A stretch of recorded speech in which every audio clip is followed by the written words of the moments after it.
A blessed Sabbath, everyone, fellow believers. Pastor Ben and Rose, and your son, salamat sa inyo, napakagandang awit. Ano po? Uh, Doc Roda, Doc Erwin, thanks once again for letting me be part of your worship today. I had I had two topic in mind, but I tried to ask Doc Roda, ano kaya ang mas appropriate? Sabi niya, something lang na mag-fit sa needs. So naisip ko, okay, let me come up with something. And I think this is something that everyone needs. For us to be assured that our God in heaven is not really at a far distance. And that just when we need Him most, paano ba isasalin yan? Pag sinali natin yan sa lingwahe natin, I understand there are, most of us naman here are Filipinos. Sa tuwing kailangan ko siya. Yan just when I need Him most. Saktong kailangan ko siya. At kapag kailangan ko siya, higit sa lahat. So, the translation itself says something that would speak direct to our hearts. Whatever circumstances or situation we are at, I trust and I hope na we would find God highly engaged in our lives. Let us pray. Father, please allow us to experience your utmost love and the reminders of your interest and care for everyone. And thank you for just simply letting us be one in spirit and in truth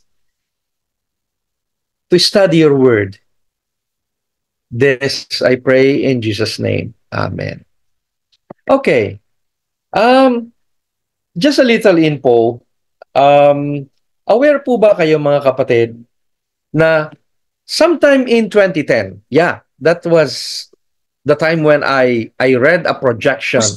Sometime in 2010, I read over the news that mental illness or mental issues would be placed alongside heart disease and cancer as the top or leading diseases or illness in the country. Sakto! Pagdating ng 2019, nandun na ang mental health issues. Nung pumasok ang COVID-19, yun, dire-diretso.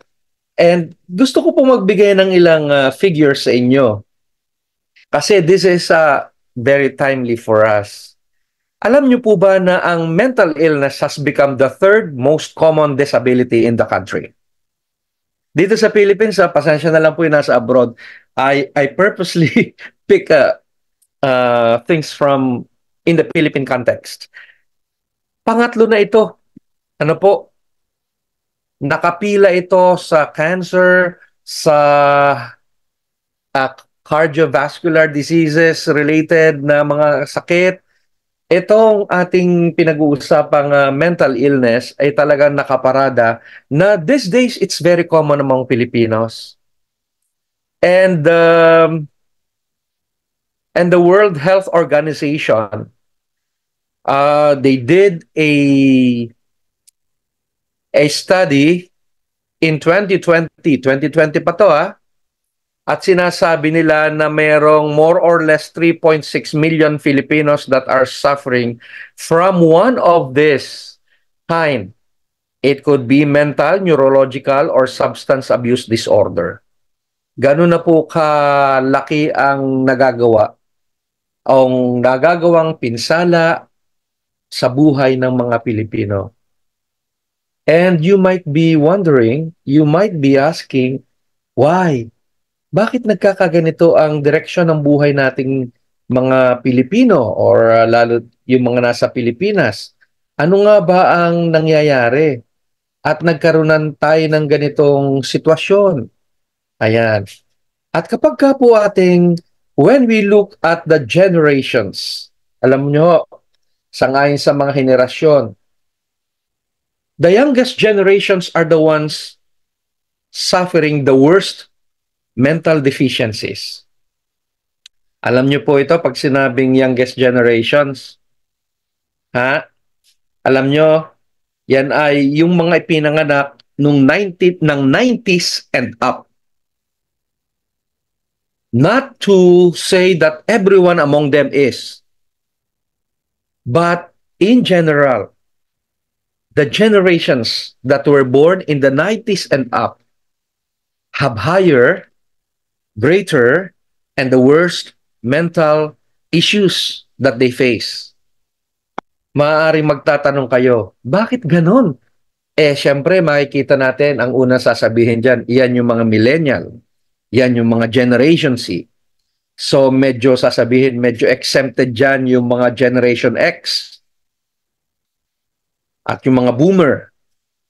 Alam nyo, mahirap nating ikumpara ang mga henerasyon.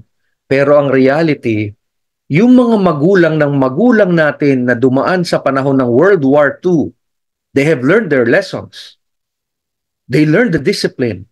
They need to recover. Kaya yung mga magulang natin na dumaan sa panahon ng Hapon, mahihigpit. Kasi they know how it's like to be left with nothing. Pagkatapos, dahil tayo mga magulang, tayo na, henerasyon natin, yung mga Gen X, Generation X, sa higpit ng mga magulang natin o ng lolo natin, tayo naman mas naging lenient sa ating mga anak.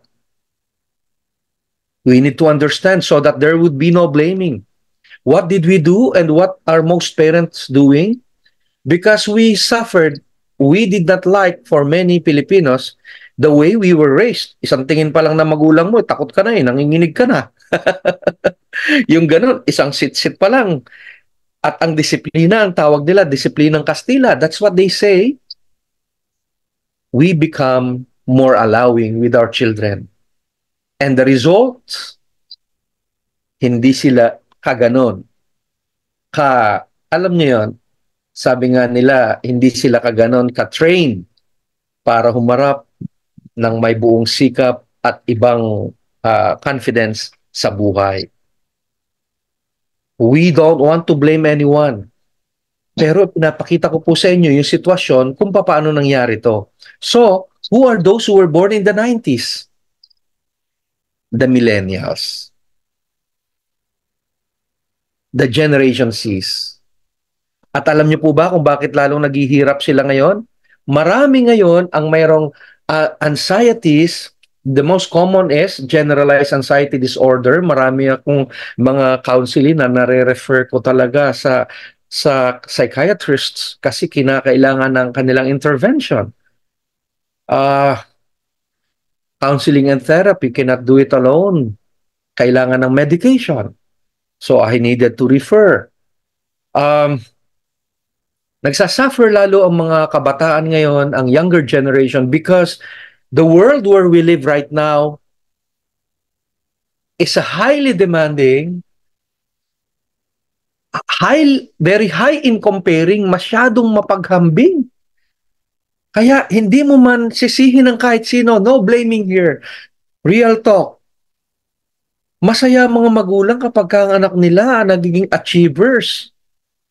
Kaya pag naging achiever, halimbawa yung anak ko, without my knowledge of the implications of what I do, i-post ko sa Facebook yung card ng anak ko. Puro ace. Puro 90s. Alam nyo yung kapitbahay natin, maiinggan nyo, ipopost niya rin. Lahat nagbibigay tayo ng pressure sa isa't isa. When someone travels, the other one wants to travel too. Wala pa sa panahon minsan, wala sa budget. So, in a highly comparing world or culture where we live, masyadong pinatataas ang tension, nagkikreate ng lalong nasusuportahan yung two prominent mental health conditions ngayon, mental conditions, which are depression and anxiety. Masyadong mundo natin ngayon, hindi natin namamalayan. Meron ngang comment sa pag-aaral na about 80 to 85% of those which were which are shown in social media are lies. Alam niyo kung bakit? Yung isang tao ipoproject niya sa social media lahat ng napakagagandang bagay. Pero hindi naman araw-araw ganon. Minsan niya lang ginawa. Kaya lahat ng tao naiinggit. That's why when you are not settled with yourself, the more stressed you'll become. If you're not settled with your beliefs, your convictions, and how you believe you were called by God on earth, the more you will be affected by your environment. Kawawa naman tayo. Kaya, sana sa tuwing kailangan natin siya, saktong kailangan natin siya, kapag kailangan natin siya, ay masumpungan natin na ang Panginoon hindi nagpapabaya. Ano po? A survey was done on mental wellness conducted in 2022. Ito po ang sabi. 63% ng respondents in the Philippines stated that they felt more stressed or anxious during the past 12 months. 63% yun. Masyado ng stressed ang buhay ng tao.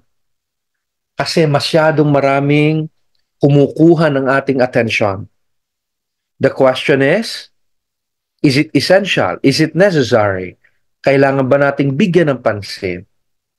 An author wrote a book entitled First Things First. Ano ba ang dapat unahin? Baka naman pwedeng ipagpasubali muna itong ibang bagay. But sometimes people want to do things all at the same time. We want to get things all at the same time. And we create more problems for ourselves. For us, if we are affected by any problems, situations, circumstances, or troubles, I hope ito pong mga isi-share ko sa inyo makatutulong sa atin. These are established truths we find in the scripture.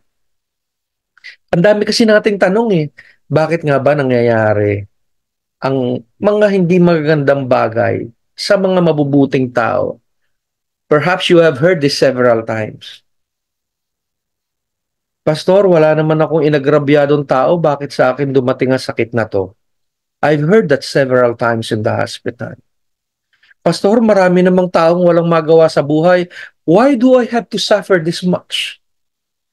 Wala naman akong ibang intention kung di gumawang mabuti, masuportahan ang mga mahal ko sa buhay, ma-extend ang blessing na binibigay ng Diyos sa ibang tao through the church and many other things. But why do bad things happen to me? Especially now that I've found the Lord. These are questions, real questions. Ito naman, kay Philip Yancey, book din ito. Where's God when it hurts? And ito ang pinakamahirap na tanong. Why do I feel alone when life is difficult and hard? Bakit pakiramdam ko nag-iisa ako kapag ang buhay ay mahirap at madilim? If these are your questions, you are never alone asking this. The days I've spent, about 15 years as a chaplain, counselor, if you are feeling this way, you represent the people in the world. You're not an isolated case of the individuals who have asked this very genuine, straight from the heart questions. Now, let's continue. Just when I need Him most, let us be assured of God's promises of His presence. Sometimes we cannot see God. It's too dark. Alam nyo, kapag may sitwasyon tayo, I don't know about your condition. Wala naman akong personal namang interaction sa inyo. Nonetheless, minsan kapag may situation tayo, alam nyo, nakakagimbal sa buhay ng tao. Number one, pag nagka-problema ka sa livelihood, trabaho or whatever, or profession. Number two, Pag nagka-problema sa relationship, highly valued relationships. Number three, pag nagkaroon ng problema sa kalusugan. These are the three areas of life where we can get so troubled. These are really difficult to address when we find no hope, when we find it's too dark. Sometimes we may feel discouraged because we feel we are in a helpless situation. But the scripture remains true to its intent in making us be reminded of God's promises of His presence. Fear not. Why do God have to say fear not? Simple. Because He knows. He is acquainted with human experience. He knows we can be afraid. Why did He say that we are not to be dismayed? Why did God have to say that He will strengthen us? Why did God have to say that He will uphold us? Because God knows that we can be on the other side of all these things that He's saying. Alam niya, mararanasan natin ang matakot. Alam niya, mararanasan natin ang manlupaypay o ma-discourage. Alam niya, mararanasan natin na manghina. Alam niya na mararanasan natin na parang ayaw na nating ituloy ang laban, kaya bagsak na ang kamay. But just like the days of Moses, I remember whenever Moses would lift that staff, tuloy ang laban. And God is saying, I will uphold you with my righteous right hand. And you might be wondering about the usage of the right hand of God. Technically, God has no hand. Wala naman ng Diyos kamay. This is a anthropomorphic expression, meaning a language used to let humans be acquainted with how God, connects with us, so that the language of men can be reached by humans. The language of God can reach humans. Kapag ka sinabi mong gamitin mo kasi yung kanan mo, wag mong kaliwain, what does it imply? In most humans, most humans are right-handed. I have no prejudice with those who are left-handed. Most humans are right-handed. And it is acknowledged globally that people who are right-handed, mas malakas yung kanilang kanan because you use this more often. And God is saying, I will uphold you without reservation. I will uphold you to the max. You are not alone. I am with you. I will hold you. I will uphold you.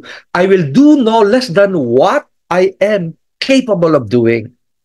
No less than my righteous right hand. Friends, hindi ko po alam ang inyong situation. But as far as I know, humanly speaking, there are three instances where we can be so troubled. And I mentioned that a while ago. Tandaan niyo po, ano po yung una? Kapag ka naapektuhan ang ating livelihood, trabaho.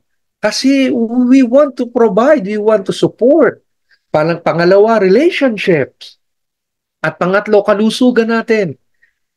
Kung meron akong na-miss sa tatlong yan, I hope you will find God reminding you of His uncompromising interest in lifting us up, and He is assuring us that He is present in our experience.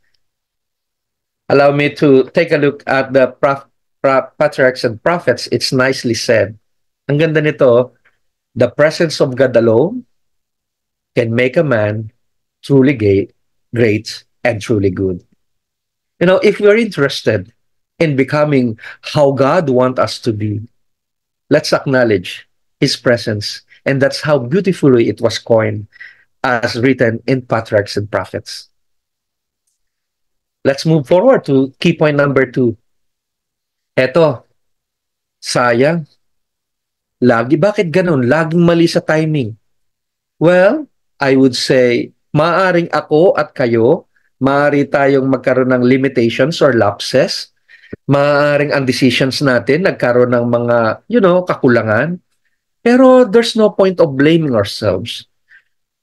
The most we can do to help ourselves, even when we believe and we feel we we we were late, or hindi agad natin na desisyon na ng maayos o tama, the most we can do to help ourselves is just to acknowledge our human limitation. But despite human limitations, ang Diyos hindi mahuhuli. God is always in. God is never out in our experience. God is always with us, and He will sustain us. To us, as I've said, we may have lapses sa pagtugon sa mga tawag ng panahon at pagkakataon. But God's timing is always perfect. God is never late. And God is never too early. God is always with us, on time, and has never left us behind. It's nice to read from the wisdom. To everything there is a season, a time and purpose under heaven. Alam nyo kung ano man ang nangyayari sa ating buhay, mga kapatid, mahirap itong tanggapin, ha? Siyempre, when we are confronted by human realities, we are hurt. We grieve for the losses, for the missed opportunities. Marami tayong saloobin, and that's normal. We don't have to deny all of this. These are human experiences. Even the Lord Himself, He wept. The Lord can connect with human emotions. When He was here on earth, He demonstrated that. We can grieve, but at the end of the day, may the Lord all guide us to reach a point when we can accept what has come to us. And the Lord will grace us with understanding to see that in whatever circumstances we may be at, the Lord will continue to accomplish His purpose in our lives. The Lord will use us as instruments. Gagamitin pa rin tayo ng Panginoon kahit na ang pinakamasikip na sitwasyon, pinakamahirap na pagkakataon, pinakamadilim na kahapon, kasalukuyan at hinaharap. For every time, there is a purpose under heaven. And God remains to be in charge. Minsan masasaktan tayo kasi hindi naman tayo pinangakuan ng Panginoon na pain-free ang pagiging believer niya. Pero ang higit na mahalaga, sa kabila ng pain, we remain in the Lord. Kaya sabi ni Apostol Pablo, if I live in the Lord. And if he dies, he shall die in the Lord. Short of saying, whatever it is that happens to us, let's remain faithful to the Lord. And He will accomplish His purpose in our lives. Tingnan natin po itong isa. Ang ganda ng rendition dito. I'm not saying that the Bible is not complete. What I'm saying is, if I am to pick something from a commentary, it's nice to read as well from the writings. He has appointed His time for them to accomplishment of every purpose. He will sustain His children in the complex with the powers of darkness. What we are provided here is again and again assurance that at all times the Lord sustains, the Lord provides, the Lord is with us, and He has never abandoned us. Yun po. Let me jump now to key point number 3. Teka, Yan. Ano naman, minsan kasi ang kapwa natin, hindi natin mapakinggan ng maayos na komentaryo. Have you realized that? Kaya minsan ang mga tao, pag meron silang circumstances sa buhay, they would rather keep it to themselves because if they share, some people would just easily transfer. Yung ibang tao nawawala ng kumpiyansa sa ganon. Ah, kaya yung ibang mga nakakausap ko, sinasabi ko na lang sa kanila, if you feel like unloading, if you feel like sharing, talk to the people who have that sincerest interest in you, who desires for you nothing but good, and whom you believe can walk with you in your deepest and in your loneliest and most difficult moments. Di nag-iisip sila. Pero dito, meron tayo sa Second Corinthians na assurance again of God's comfort in times of trials. Blessed be the God and Father of our Lord Jesus Christ, the Father of mercies and the God of all comfort, who comforts us all in our affliction. Grabe ito. Kung babasahin lang natin mga kapatid, sobra-sobrang assurance na binibigay sa atin. The God and the Father of our Lord Jesus Christ is called here as the Father of mercy. Ama ng habag. Ama ng awa. Ito ay tinatawag na Diyos, God of all comfort. How many comfort? Limited comfort? All. Alam nyo mga kapatid, minsan ang human experience, pwede tayong kainin. Yung human experience, pwede tayong tuluyang manlupaypay. But it's good that we are fed by the words of God that can help us stand still. Ang sabi sa atin, Father of mercies. May habag ang Diyos. Diyos ng lahat ng comfort. Who comforts us all in our affliction. Talagang bigay na bigay ang Panginoon sa kanyang pagkalinga, sa kanyang pagbibigay ng comfort sa atin. Anumang sitwasyon or affliction ang meron tayo. Ito ang mga bagay na nag-remind sa atin na sa panganahong kailangan natin siya, totoong nananatili siya dahil sa kanyang presensya. Ano? Yung una nating nakuha yan eh. Ang kanyang presensya. Ang timing ng Diyos, hindi siya nawawala. At ang comfort na ibibigay niya, we are assured. Thoughts from the month of blessing, trials patiently borne, blessings gratefully, temptations manfully resisted, and all of this will shine. Kinakailangan lang natin ng harapin ang mga bagay-bagay ng may pananampalataya at pagtitiis, pag-asa na ang Panginoon kasama natin.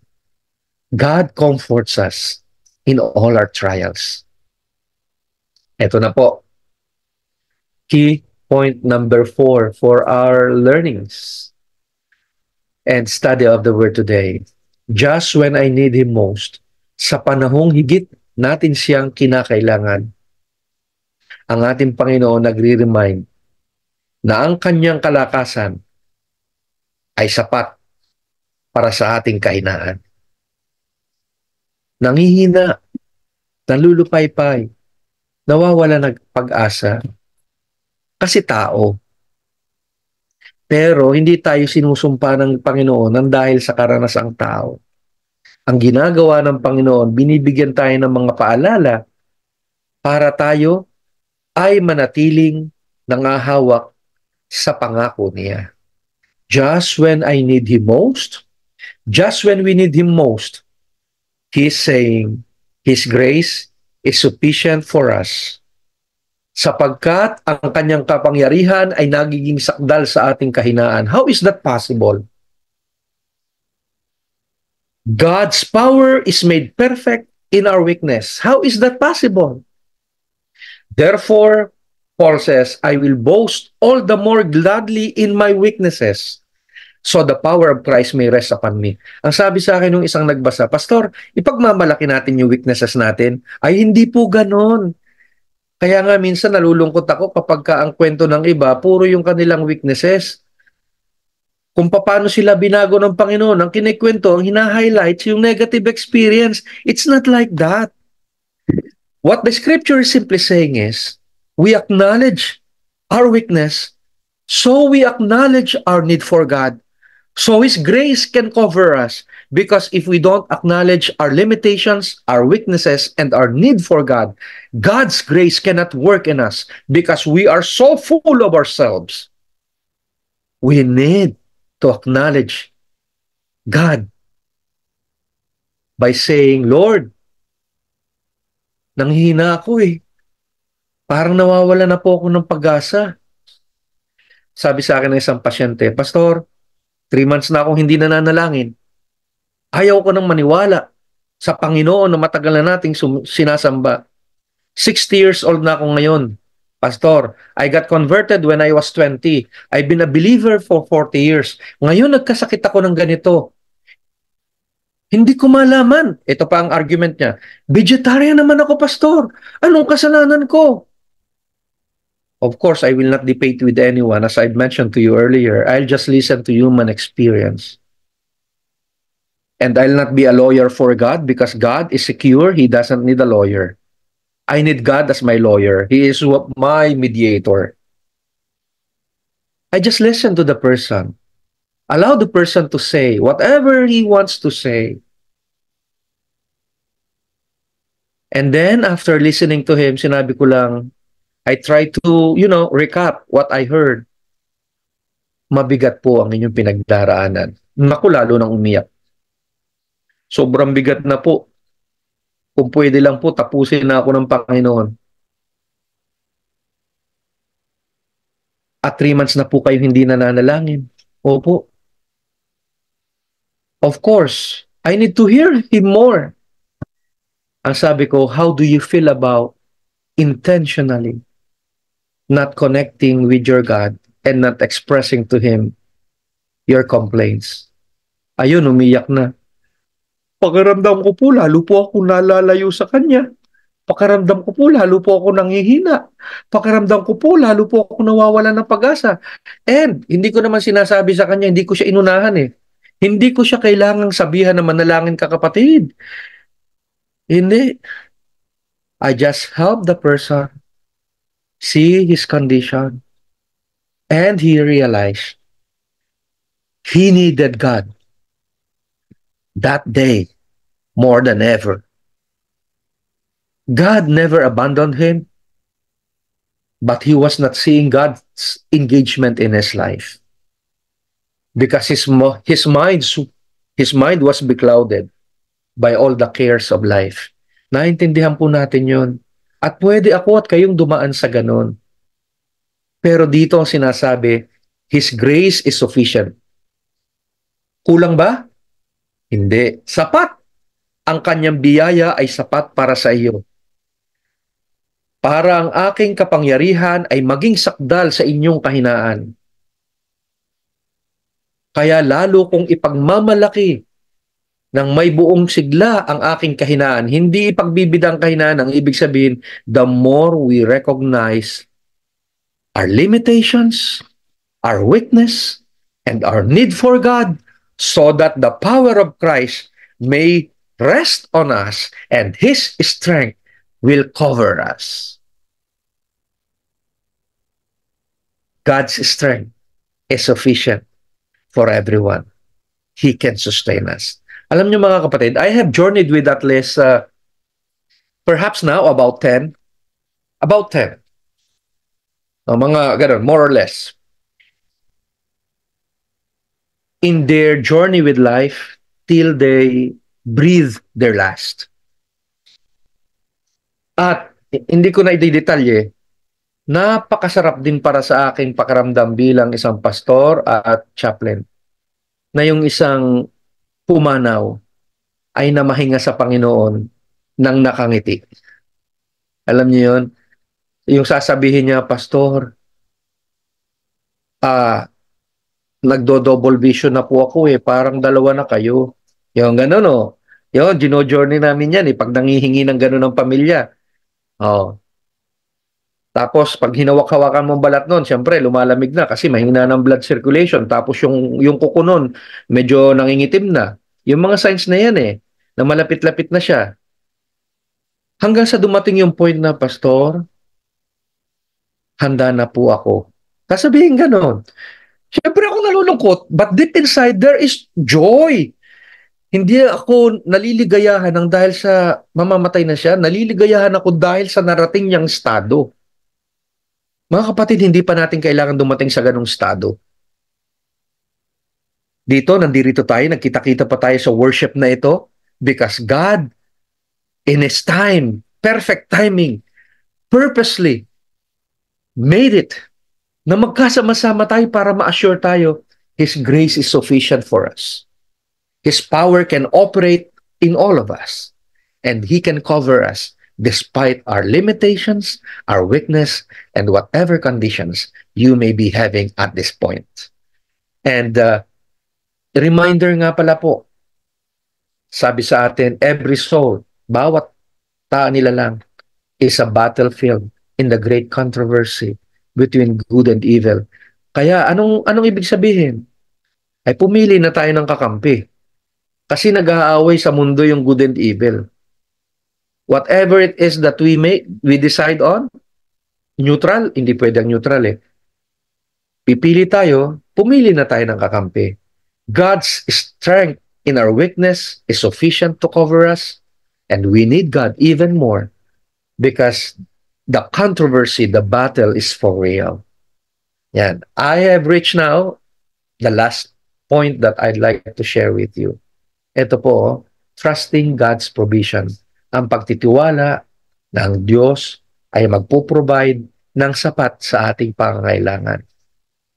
And my God will supply every need according to His riches in glory in Jesus Christ. Every need of yours, every need, He will meet exactly our needs. So there's no way to doubt. Truly, the Lord will provide. At times we do not see them, how the Lord will sustain. But what He said, He fulfills. Ano po? Steps to Christ. Beautiful rendered. Napakagandang isipin. God never leads His children otherwise than they would choose to be led. Alam nyo, hindi tayo pipilitan ng Panginoon. Aakayin niya tayo kung paano natin siya gusto natin siyang akayin niya tayo.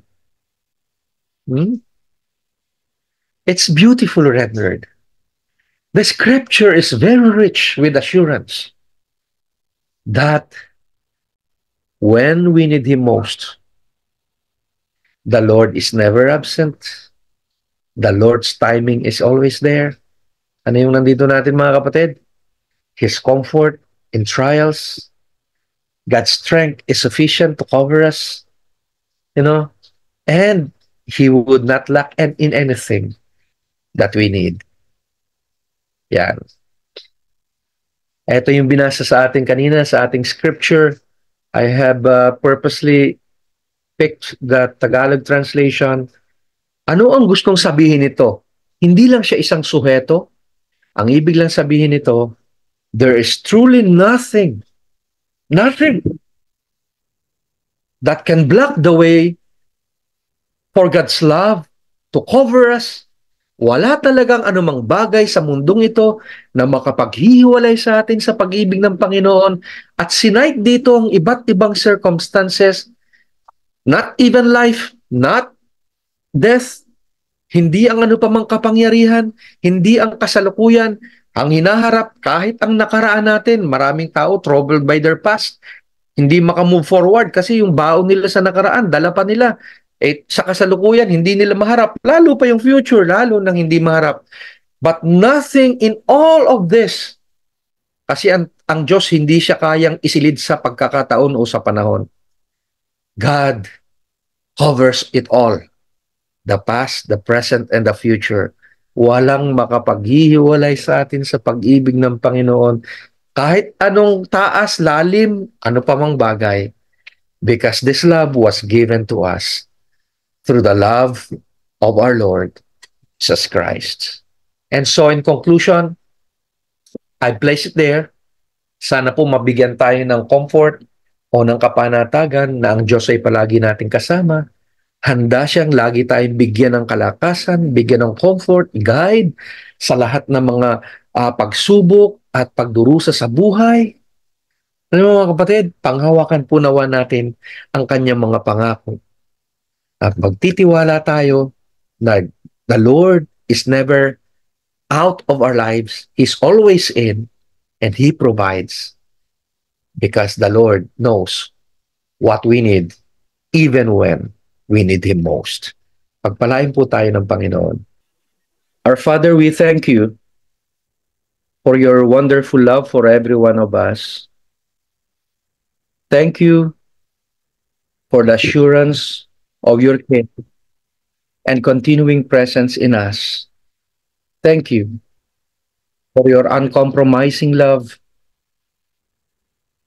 that covers all circumstances.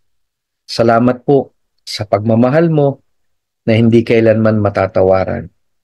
Nawa mga minamahal na mga kapatid, humayo tayo.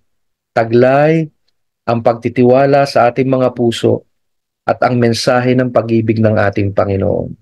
Handang ibahagi para sa iba. This I pray in Jesus' name. Amen.